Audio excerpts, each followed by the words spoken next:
നമുക്ക് പലപ്പോഴും പ്രയാസകരമായ ഒരു അവസ്ഥയാണ് അസുഖങ്ങൾ. അസുഖങ്ങൾ പല നിലക്കുമുണ്ട്. മനുഷ്യനെ സംബന്ധിച്ചിടത്തോളം അവൻ്റെ ശരീരത്തിൽ ഒരുപാട് കാര്യങ്ങൾ നാം മനസ്സിലാക്കേണ്ടതുണ്ട്. നമ്മുടെ പ്രതിരോധ ശേഷി അഥവാ ഇമ്മ്യൂണിറ്റി, അതിനനുസരിച്ചാണ് രോഗം കൂടുന്നതും അതിനെ നിയന്ത്രിക്കുന്നതും. തീർച്ചയായും നാം മനസ്സിലാക്കേണ്ടത്, രോഗം വന്നാൽ ചികിത്സിക്കണം, എന്നാൽ മരുന്നുകൊണ്ടേ മാറൂ എന്ന വിശ്വാസം നാം എടുത്തു മാറ്റുകയും ചെയ്യണം. 100-ൽ 90% ആളുകളും മരുന്നുകൊണ്ടേ മാറൂ എന്ന ചിന്തയുള്ളവരാണ്. എന്നാൽ നമ്മുടെ ശരീരത്തിന് 4 ഗുണങ്ങൾ വരുന്നുണ്ട്. 4R എന്ന് പറയും. അതിനെ വിശദമായിട്ട് പറയാം. ആദ്യമായി പറയുന്നത്, നമ്മുടെ ശരീരത്തിലൊരു ഗുണമാണ് റീചാർജിങ്, അഥവാ നമ്മുടെ ശരീരത്തെ ഒരു ഉന്മേഷത്തിലേക്ക് എത്തിക്കുന്ന, ഒരു ക്ഷീണം ബാധിച്ചാൽ അതിൽ നിന്ന് രക്ഷപ്പെടുത്താൻ ചില വിശ്രമങ്ങൾ കൊണ്ട് അല്ലെങ്കിൽ അല്പം ഉറങ്ങിയത് കൊണ്ട് നമുക്ക് ശരീരം ഒന്ന് റീചാർജ് ആകും. അഥവാ നമ്മുടെ ഫോണൊക്കെ നാം റീചാർജ് ചെയ്യുമ്പോൾ കിട്ടുന്ന ഗുണം പോലെ നല്ലൊരു ഗുണം അതിലൂടെ ലഭിക്കും. അത് ഒന്നാമതാണ്, അഥവാ റീചാർജിങ് ആണ്. മറ്റൊന്ന് റിമൂവിങ് ആണ്. നമ്മുടെ ശരീരത്തിൽ ആവശ്യമില്ലാത്ത വേസ്റ്റുകളെ പുറന്തള്ളാനുള്ള ഓപ്ഷൻ നമ്മുടെ ശരീരത്തിൽ തന്നെ പടച്ചു തമ്പുരാൻ വച്ചിട്ടുണ്ട്. അഥവാ മലം, മൂത്രം, കഫം, വിയർപ്പ് പോലുള്ളതൊക്കെ റിമൂവിങ് ചെയ്യുന്നതാണ്.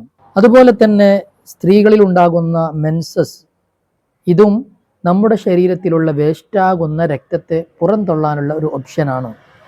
അത് റിമൂവ് ചെയ്യാണ്.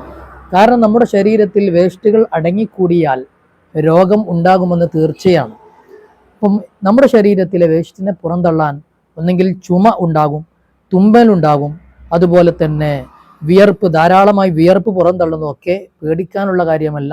അതെല്ലാം നമ്മുടെ ശരീരത്തിലുള്ള വേസ്റ്റിനെ പുറന്തള്ളാനുള്ള ഒരു മാർഗമായി നമ്മൾ അതിനെ കാണണം. അടുത്തതാണ്, നമ്മുടെ ശരീരത്തിനുണ്ടാകുന്ന ഒരു ഗുണമാണ് റിപ്പയറിങ്. നമ്മുടെ ശരീരത്തിൽ കേടുപാടുകൾ സംഭവിച്ചു കഴിഞ്ഞാൽ, അഥവാ ചെറിയൊരു മുറി നമുക്ക് സംഭവിച്ചു കഴിഞ്ഞാൽ, അത് ഡോക്ടറൊന്നും കാണാതെ ഗുളികൊന്നും കഴിക്കാതെ തന്നെ നമ്മുടെ ശരീരത്തിലുള്ള ചെറിയ മുറികളൊക്കെ സ്വയം സുഖപ്പെടുന്നത് നിങ്ങൾക്ക് തന്നെ അനുഭവപ്പെട്ടിട്ടുണ്ടാവും. ഇതൊക്കെ നമ്മുടെ ശരീരം കാണിക്കുന്ന വലിയൊരു ധർമ്മമാണ്. ഇതിനൊക്കെ ഒരു അവസരം നാം കൊടുക്കുക. അല്ലെങ്കിൽ ചെറിയ രോഗങ്ങൾ വരുമ്പോഴേക്ക് ഗുളിക കഴിച്ച് നമ്മൾ അതിനെ ഇല്ലായ്മ ചെയ്ത് കഴിഞ്ഞാൽ അതിൻ്റെ സൈഡ് എഫക്റ്റാണ് നമുക്കുണ്ടാവുക. നേരെ മറിച്ച് നമ്മുടെ ശരീരം സ്വയം റിപ്പയറിങ് ചെയ്യുമ്പോൾ, ചെറിയ മുറികളൊക്കെ വരുമ്പോൾ, അല്ലെങ്കിൽ എല്ല് പൊട്ടിക്കഴിഞ്ഞാൽ, ചെറിയ രീതിയിലുള്ള വളവ് സംഭവിച്ചാൽ, അതിന് താൽക്കാലികമായി വെച്ച് കിട്ടിയതിന് ശേഷം അത് സ്വയം ശരീരം തന്നെ അതിനെ സുഖപ്പെടുത്തുകയും ചെയ്യും. ഇത് മൂന്നാമത്തെ ഒരു ഗുണമാണ്. നാലാമത്തെ ഒരു ഗുണമാണ് റെസിസ്റ്റിങ്, അഥവാ നമ്മുടെ ശരീരത്തിലേക്ക് വരുന്ന ആവശ്യമില്ലാത്ത വസ്തുവിനെ തടയാനുള്ള കഴിവും നമ്മുടെ ശരീരത്തിൽ പടച്ച റബ്ബ് നൽകിയിട്ടുണ്ട്. കാരണം ശരീരത്തിന് എന്താണ് വേണ്ടതെന്ന് ശരീരത്തിന് അറിയാം. ശരീരത്തിൽ ആവശ്യമില്ലാത്തതിനെ നാം കൊണ്ടുപോയാൽ ഉടനെ തന്നെ അതെന്ത് ചെയ്യും? അതിനെ തള്ളപ്പെടും. അങ്ങനെ ഒരു കഴിവും നമ്മുടെ ശരീരത്തിന് പടച്ച റബ്ബ് നൽകിയിട്ടുണ്ട്. അപ്പോൾ എന്താണ് ശരീരം ആവശ്യപ്പെടുന്നത്? ആവശ്യത്തിനനുസരിച്ചാണ് ശരീരം സ്വീകരിക്കുന്നത്. ഈ 4 കാര്യങ്ങൾ നമ്മൾ നന്നായി മനസ്സിലാക്കണം. അല്ലാതെ പെട്ടെന്ന് രോഗം വരുമ്പോഴേക്ക് നാം അതിന് മരുന്ന് കൊണ്ടേ മാറൂ എന്ന ഒരു ചിന്ത നമ്മെ പലപ്പോഴും എത്തിക്കുന്നത് മാരകമായ രോഗങ്ങളിലേക്കാണ്. കാരണം ഇന്ന് കേൾക്കപ്പെടുന്നത് പല അസുഖങ്ങൾക്കും ചെറിയ തലവേദനയ്ക്ക് വേണ്ടി അല്പം ഗുളിക കഴിച്ചതിൻ്റെ പേരിൽ പിന്നീട് അവർക്ക് വരുന്ന വലിയ രോഗങ്ങളാണ്. സാധാരണ തലവേദനയ്ക്ക് കഴിച്ച ഗുളികകൾ പിന്നെ മൈഗ്രെയിൻ തലവേദനയായി മാറിയതുണ്ട്. അതുപോലെ തന്നെ ചെറിയ കുട്ടികളൊക്കെ ആകുമ്പോൾ അവർക്കുണ്ടാകുന്ന വയറുവേദനക്കൊക്കെ പലപ്പോഴും ഉമ്മമാർ ഭയപ്പെട്ടുകൊണ്ട് പെട്ടെന്ന് തന്നെ അതിന് ഡോക്ടറെ പോയി കണ്ട് ഗുളിക കൊടുക്കുന്നൊരു അവസ്ഥയാണ് ഇന്ന് കണ്ടുവരുന്നത്. ഇത് പലപ്പോഴും കുട്ടികൾക്ക് മറ്റുള്ള സൈഡ് എഫക്റ്റിലേക്ക് അത് വരികയും ചെയ്യും.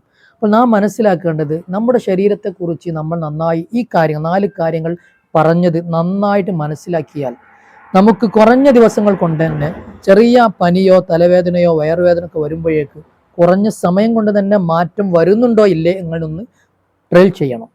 ട്രൈ ചെയ്തതിന് ശേഷം മാറ്റമില്ലെങ്കിൽ അതിൻ്റെ കാരണം നമ്മൾ അന്വേഷിക്കുകയും വേണം. ഒരിക്കലും കാരണത്തെ അറിയാതെ നമ്മൾ ചികിത്സിക്കാൻ പോയി കഴിഞ്ഞാൽ പിന്നീട് വരുന്നത് വലിയ പ്രയാസത്തിലേക്കായിരിക്കും നമ്മൾ പോവുക. അതോടൊപ്പം തന്നെ ലക്ഷണങ്ങളെ നാം ചികിത്സിക്കുന്നതിന് പകരം അതിൻ്റെ യഥാർത്ഥ കാരണത്തെ നമ്മൾ കണ്ടെത്തി അതിൻ്റെ സൊല്യൂഷൻ കൊടുക്കുമ്പോഴാണ് നമുക്ക് രോഗത്തിൽ നിന്ന് പൂർണ്ണമായും രക്ഷപ്പെടാൻ സാധിക്കുകയോ. പിന്നെ നമ്മൾ വളരെയധികം മനസ്സിലാക്കേണ്ടത്, നമുക്കൊക്കെ ചില ഘട്ടങ്ങളിൽ തുമ്മൽ വരും. അതുപോലെ തന്നെ കുട്ടികളാകുമ്പോൾ കഫക്കെട്ട്, ചെറിയ പ്രായമുള്ള കുട്ടികളൊക്കെ ആകുമ്പോൾ നന്നായിട്ട് കഫക്കെട്ട് ഉണ്ടാവും. ഇവിടൊക്കെ നമ്മൾ ചെയ്യുന്നത് എന്തെങ്കിലും മരുന്ന് കഴിച്ച് കൊടുത്ത് അതിനെ സ്റ്റോപ്പ് ചെയ്യും. ഞാൻ ചോദിക്കട്ടെ, നമുക്ക് ബാത്റൂമിൽ പോകാൻ വേണ്ടി ബുദ്ധിമുട്ട് വരുമ്പോൾ നാം തടഞ്ഞു വെച്ചാൽ എന്തായിരിക്കും അതിൻ്റെ അവസ്ഥ? മൂത്രം പോകുന്ന സമയത്ത് അതിനെ പിടിച്ചു വെച്ചാൽ എന്തായിരിക്കും അവസ്ഥ? ഇതുപോലെ തന്നെയാണ് നമ്മുടെ ശരീരത്തിലെ വേസ്റ്റിനെ പുറന്തള്ളാനുള്ള ഒരു ഓപ്ഷനാണ് തുമ്മൽ, അതുപോലെ ചുമ. ഈ ചുമയെ നമ്മൾ തടഞ്ഞു വെച്ചു കഴിഞ്ഞാൽ തീർച്ചയായും നാം താൽക്കാലികം ഒരു ആശ്വാസം കിട്ടുന്നതുപരി മറ്റൊരു ഘട്ടത്തിൽ വലിയ രോഗത്തിനേക്ക് അത് കാരണമായി മാറും. കാരണം തുമ്മലിലൂടെ ഉള്ളിലുള്ള വേസ്റ്റിനെ പുറന്തള്ളുകയാണ് ചെയ്യുന്നത്. ചുമക്കുമ്പോൾ കഫത്തെ പുറന്തള്ളാനുള്ള ഓപ്ഷനാണ്. പക്ഷേ അതിനൊക്കെ നമ്മൾ തടഞ്ഞു വെക്കുമ്പോൾ വീണ്ടും അത് രോഗത്തിലേക്ക് മൂർച്ഛിക്കുകയാണ് ചെയ്യുന്നത്. അതുകൊണ്ട് നമ്മൾ മനസ്സിലാക്കേണ്ടത്, നമ്മുടെ ശരീരം പുറന്തള്ളാനുള്ള അവസരങ്ങൾക്ക് നാം സമയം കൊടുത്ത് ഇനിയും മാറ്റമില്ല എങ്കിൽ വ്യക്തമായ കാരണം മനസ്സിലാക്കി നല്ല അറിവുള്ള ഒരാളെ കണ്ട് വ്യക്തമായ കാരണം അന്വേഷിച്ച് അതിന് സൊല്യൂഷൻ കണ്ടാൽ മാത്രമേ നമുക്ക് രോഗങ്ങളിൽ നിന്ന് രക്ഷപ്പെടാൻ സാധിക്കുകയുള്ളൂ. താൽക്കാലികമുള്ള ഈ ഗുളികകളും മരുന്നുകളോ കഴിച്ചു കഴിഞ്ഞാൽ നിങ്ങൾക്ക് താൽക്കാലിക സുഖമുണ്ടാവും. പക്ഷേ കുറച്ച് കഴിഞ്ഞാൽ നിങ്ങൾ വലിയ രോഗത്തിന് അടിമപ്പെടുകയും ചെയ്യുമെന്ന് നമ്മൾ മനസ്സിലാക്കുക.